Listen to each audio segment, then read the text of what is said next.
1 Samuel 15. The Lord rejects Saul as king. 15 Samuel said to Saul, I am the one the Lord sent to anoint you king over his people Israel, so listen now to the message from the Lord.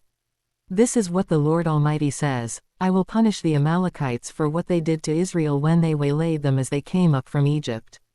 Now go, attack the Amalekites and totally destroy all that belongs to them.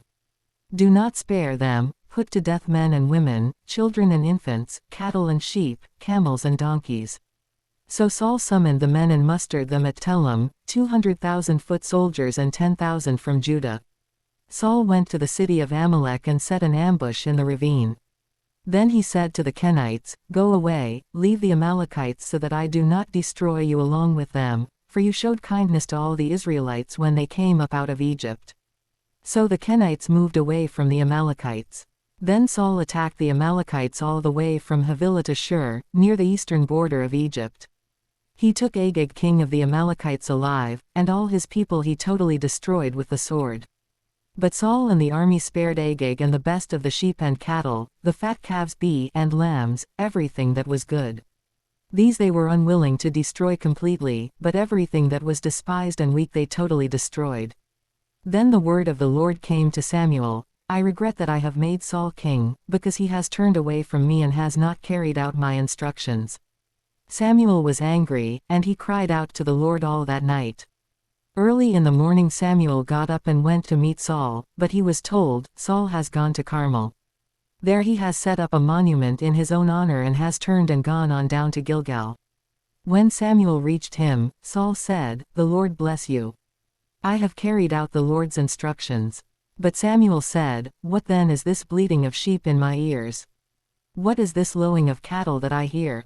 Saul answered, The soldiers brought them from the Amalekites, they spared the best of the sheep and cattle to sacrifice to the Lord your God, but we totally destroyed the rest. Enough. Samuel said to Saul, Let me tell you what the Lord said to me last night.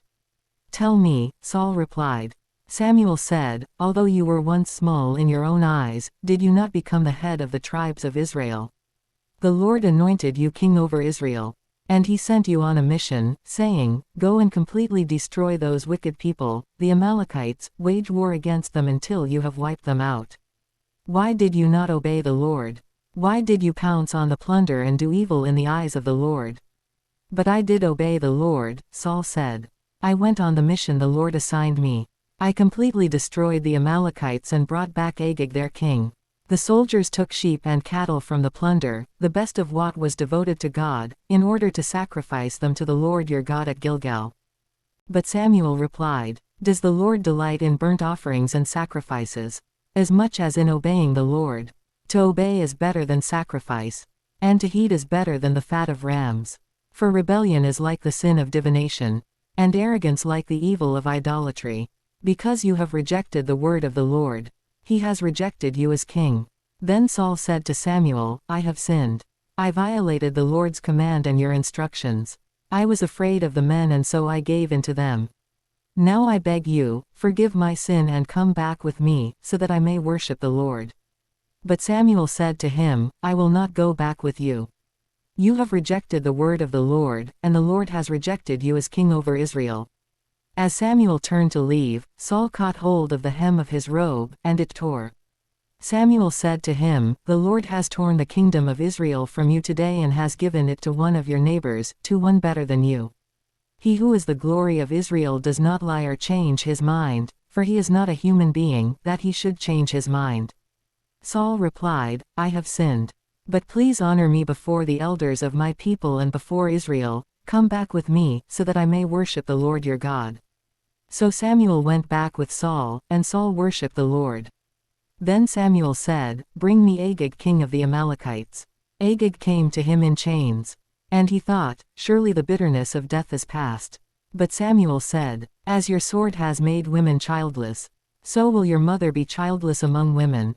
And Samuel put Agag to death before the Lord at Gilgal. Then Samuel left for Ramah, but Saul went up to his home in Gibeah of Saul. Until the day Samuel died, he did not go to see Saul again, though Samuel mourned for him. And the Lord regretted that he had made Saul king over Israel.